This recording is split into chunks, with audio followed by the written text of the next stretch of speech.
The weight of soil, मिट्टी का भार। Good morning. तो ये स्टोरी जो है ये एक गांव के बारे में है। वहाँ पे एक बहुत ही कनिंग, बहुत ही स्मार्ट लैंडलॉर्ड था जो कि बहुत सारा लैंड ओन करता था। और उसका जो है काम था पैसा देना लोगों को। तो वो लोगों को पैसा देता था और सारे अनपढ़ गवार लोग थे तो बहुत ज़्यादा ब्याज जो है ऐड कर देता था। और जैसे जैसे ब्याज बढ़ता जाता था लोग जो है पैसा वापस नहीं कर पाते थे और इवेंचुअली जो है उनकी जो ज़मीन है उसको वो अक्वायर कर लेता था। तो ऐसे कर करके उसने गांव की बहुत सारे लोगों की जमीन हड़प ली थी। और उसी के घर के पास में एक बूढ़ी औरत रहती थी। तो उसके पास भी जमीन थी और उसको वो जो प्लॉट था बड़ा पसंद था। बट परेशानी ये थी कि भाई जो लेडी है उसकी इतनी रिक्वायरमेंट नहीं थी। तो कभी उसे लोन लेने नहीं आई। तो क्योंकि वो जितना उसको चाहिए था उतना वो अपना प्रोड्यूस कर लेती थी अपने छोटे से प्लॉट के अंदर में। और कभी उसको लोन की जरूरत ही नहीं पड़ी। तो फिर वो अल्टीमेटली उसने अपना दिमाग लगाया और उसने क्या करा कि जो भी वहाँ पे लैंड के जो भी उधर ऑफिशियल होते हैं जैसे तहसीलदार वगैरह उनके साथ मिल करके उसने उसकी लैंड की लेडी की लैंड के जो है झूठे कागज बनवा लिए अपने नाम पर। और जो है इसको कोर्ट में फाइल कर दिया। इवेंचुअली कोर्ट में गए तो लेडी ने कहा जी मैं तो यहाँ पुश्तों से रह रही हूँ, मेरे तो दादा परदादा सब लोग यहाँ रहते थे और मेरे पास तो कोई कागज नहीं है। बट आप किसी से भी पूछ लीजिए, बट लेकिन आपको पता है कि कोर्ट तो कागजों पे चलती है। इवेंचुअली जो है उन झूठे कागजों को जो है उसने सच्चा मनवा लिया। उसने कोर्ट के भी जो लोग हैं उन सबको भी जो है घूस दे करके केस किस तरह से जीत लिया। और एक दिन आ गया जिसमें कि लेडी को जो है अपना लैंड खाली करके जाना था। तो वो बहुत ही परेशान हुई, बहुत ही रोई पीटी, बट वो माना नहीं। इवेंचुअली जो है लेडी ने जो लैंडलॉर्ड है उससे कहा कि ठीक है मैं खाली कर देती हूँ, बट मेरे को सिर्फ एक परमिशन आपसे चाहिए कि भाई ये लैंड जो है इसमें सभी मेरे जो है खानदान यहाँ पे रहा है तो मेरे का इससे बहुत ज़्यादा अटैचमेंट है। तो ये जो मिट्टी है, क्योंकि हम सब लोग मिट्टी के बने हुए हैं, तो मेरा इससे बहुत अटैचमेंट है, मैं यहाँ से कुछ मिट्टी ले जा सकती हूँ।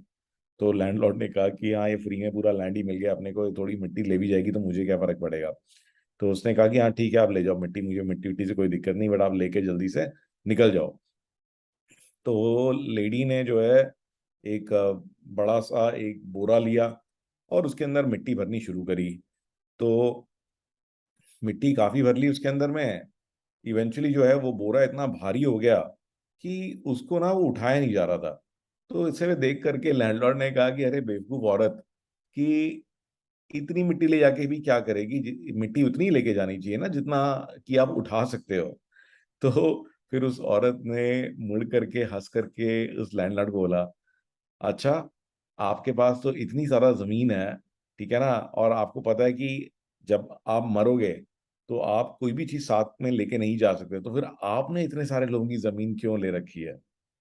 तो ये सुन करके जो लैंडलॉर्ड है वो सोच में पड़ गया। और उसको ये बात समझ में आ गई कि ये सब कुछ जो मैं इकट्ठा कर रहा हूँ, ठीक है, ये मैं अपने साथ लेके नहीं जा सकता, ठीक है ना, तो मैं अल्टीमेटली इसका करूंगा क्या। और इवेंचुअली उसने जो है लेडी को जो है उसने उसकी जमीन वापस कर दी। तो ये जो स्टोरी है इसका मॉडल क्या है। तो आज की डेट में हम देखते हैं कि लोग भाग रहे हैं और ज्यादा पैसा, ज्यादा शोहरत, ज्यादा चीजें, ठीक है, और जितनी चीजें आपको हासिल हो रही हैं, इवेंचुअली जो है हम लोग सेटिस्फैक्शन से दूर जा रहे हैं, मतलब हमें खुशी नहीं मिलती। तो असली जो खुशी है वो आपके दिल में है। और जो आप दूसरों को मदद करोगे, ठीक है, वो उससे आपको मिलेगी। जब दूसरों को खुशी देते हो उससे आपको वापस खुशी मिलती है, ना कि अपने लिए जरूरत से ज्यादा चीजें इकट्ठे करने की। तो हमारे को होर्डिंग नहीं करनी चाहिए। तो ये एक बीमारी हो गई आजकल कि ज्यादा से ज्यादा मटेरियल वेल्थ को होर्ड करो। जितना आपको चाहिए आप मेहनत करो, इसको एंजॉय करो, ठीक है। जरूरत से ज्यादा होर्डिंग करने से कोई फायदा नहीं है, उससे किसी का बेनिफिट नहीं होगा। तो आई होप कि ये स्टोरी कहीं ना किसी दिन आपको याद आएगी और ये आपके काम आएगी। चलिए आज की एक टेक टिप की तरफ बढ़ते हैं। तो हमारा जो डेटा है वो बहुत जगह पे इंटरनेट पे पड़ा हुआ है, लेकिन क्या आपको पता है कि वो कहाँ कहाँ पे पड़ा हुआ है। तो एक ये ऐप है, इसका नाम है saymineapp.com। तो इस पे अगर आप रजिस्टर करेंगे तो ये आपको दिखा देगी कि आपका डेटा किस किस कंपनी के पास में है, ठीक है ना, आपका नाम, phone number, addresses, everything, it is with so many companies. तो हाँ, और इसके अंदर में रिक्लेम का बटन है, ये बटन दबाकर आप उनसे रिक्वेस्ट कर सकते हैं कि ये डेटा आप हटा दीजिए। तो ये आपकी प्राइवेसी के लिए, डेटा प्राइवेसी के लिए बहुत अच्छी ऐप है। This is saymineapp.com। तो इसको जरूर ट्राई करके देखिएगा। And also do send me your feedback, क्या ये टेक टिप्स और ये स्टोरीज क्या ये आपको पसंद आ रही हैं, क्या ये आपके काम आ रही हैं। I look forward to hearing from you. और अगर आपके पास कोई अच्छी स्टोरी है तो वो भी मेरे से ज़रूर शेयर करिएगा।